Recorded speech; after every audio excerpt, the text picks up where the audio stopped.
Şubat 2010. Kendim için harika bir iş bulmuştum. Bir sektör dergisinde genel yayın yönetmeni olmuştum. Benim için iyi bir işti. Ne yazık ki benim için iyi bir zaman değildi. Çünkü o sırada yeni doğurduğum 3 aylık bebeğim vardı kucağımda. Emziriyordum. İşverenimle bunu konuşmak zorundaydım. Gittim ona anlattım. Ben emzirmek istiyorum. Emzirmek demek sürekli eve gidip gelmek. Ama bakın bu işi gerçekten layığıyla yapacağım. Size söz veriyorum. Bakın benden iyisini bulamazsınız dedim. Bu emzirme işi kadınlarda biraz bu erkeklerdeki askerlik işine tekabül ediyor galiba, değil mi dedi. Ha dedim, evet. Evet, aslında bir nevi. Ve beni anladı. Bana o şansı verdi sağ olsun. Ve Ümitköy ile Aşağı Ayrancı arasında bir trafik maratonu başladı ondan sonra. Ben 3-4 saat işimi yapmaya çalışıyorum. Arabaya atlıyorum. Bir yandan gidiyorum, bir yandan telefon ediyorum. Bakın mama falan vermek yok. Ben şimdi geliyorum, tamam mı? Yoldayım. Şimdi geliyorum. Bu şekilde birkaç gün geçti ve sonra patron beni yanına çağırdı. Dedi ki bana, birkaç ay sonra başka bir dergi çıkacak. Siz onun yayın yönetmeni olun en iyisi dedi. Ha dedim, tamam, teşekkür ederim. Pılımı pırtımı topladım, eve gittim. Artık bol bol emzirebiliyordum, rahat rahat. Ve o sırada düşündüm, yeni dergiyi düşündüm, ne yapmak istediğimi düşündüm. Dedim ki yani bu kızın bana bir yaşında da ihtiyacı olacak. Hem benim de ona ihtiyacım olacak. Onu ben yetiştirmek istiyorum. Özene bezene. Ama 2 yaşında da bana ihtiyacı olacak. 3 yaşına gelecek, tamam, yani hani kreşe falan başlayabilir ama sonuçta yine de evde annesine ihtiyacı var. Hala onu ben büyütüyor olmalıyım diye düşündüm. Yani 6 yaşına geldiğinde, ilkokula başladığında yine bana ihtiyacı olacak bu çocuğun. Düşünsenize, ilkokuldan gelecek, böyle kapıyı açacağım, sıcak kek kokuları evden, yani annesi ona yapmış falan, değil mi yani? Bu değil mi mutluluk bir çocuk için? Öyle bir iş kurmalıyım ki dedim kendi kendime.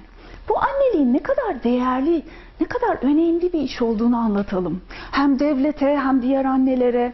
Ya ne büyük bir meslekmiş bu annelik dediğin şey.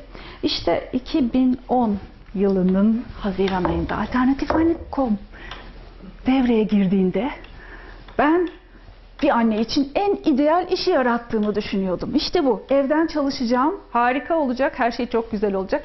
Benim gibi düşünen, benim gibi çalışmak isteyen anneler ve uzmanlar bulamadım mı zannediyorsunuz? Oo, hem nasıl? Hepsi geldiler. Oo, hemen harika bir şekilde çalışmaya başladık. Çok heyecanlıydı. Annelik çok önemli bir şeydi ve bunu herkesin bilmesi gerekiyordu. Ama birden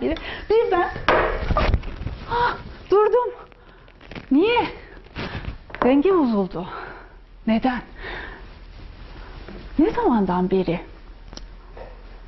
6 ay, en az 6 ay emzirin söylemini biz alıp da 3 yaşına ve daha fazlasına kadar emzirin lafına çevirmiştik.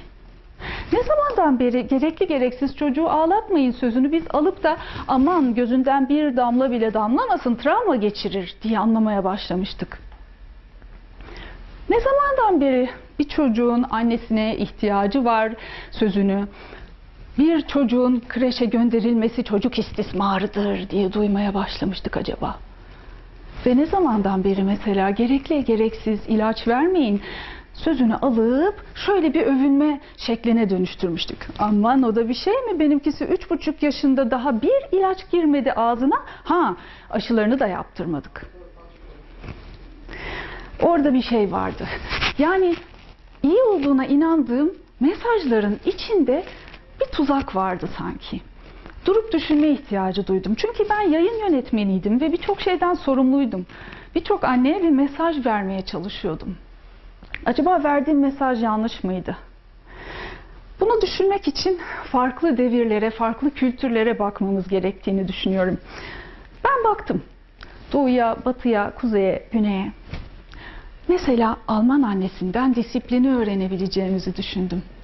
Hintli anneden esnekliği, İtalyan annesinden küçük yaşta sorumluluk vermeyi, Çinli anneden rahatlığı ve işi zamana yaymayı, Japon annesinden duyduğundan daha fazlasını anlamayı.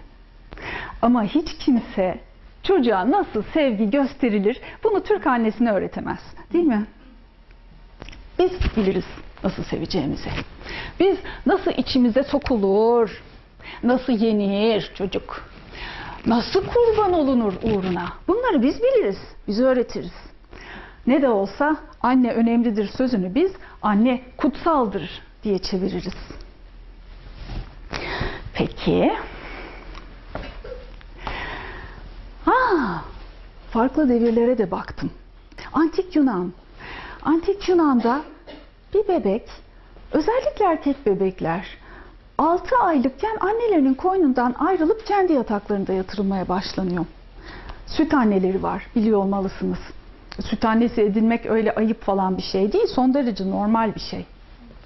Bir çocuğu yetiştirmek için bir mahalle gerekiyor. 16. yüzyıla gelelim.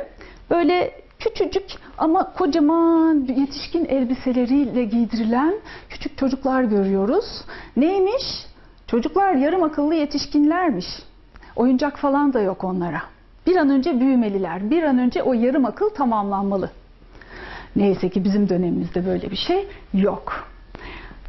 Gerçi bizim dönemimizde de çocukları biz biraz yetişkin gibi giydirmiyor muyuz dersiniz? Hani şu küçük çocuklara topuklu ayakkabılar, makyaj özenmeleri, erkek çocuklara smokinler, ceketler, kumaş ceketler. İlginç, evet. Peki ben ne yapmalıydım? Yani burada bir aşırıya kaçma durumu vardı sanki. Bizim istediğimiz şey kendi ayakları üzerinde duran, değil mi? Sağlıklı, becerikli, özgüvenli bir çocuk yetiştirmek aslında. Yani bizim istediğimiz dengede durmak. Nasıl yapabiliriz acaba? Arkadaşlar lütfen biraz geri gelebilir miyiz? Yani diyorum ki şu çocuğumuzun üzerinden elimizi biraz çeksek. Tabii düşün çocuğun yakasından. O problemini kendi halleder. Ya bırakın ağlasın. Bırakın ağlasın. Susacak birazdan.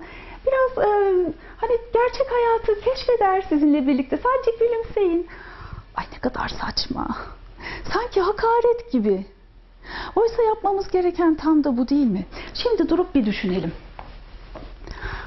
Gereğinden fazla ağlatmak. Durup dururken ağlatmak. Eğer bir sorunsa, biraz çocuğun ağlamasına izin vermek de bir sorun, vermemek daha doğrusu bir sorun değil midir acaba? Şeker zararlıdır, zehirdir.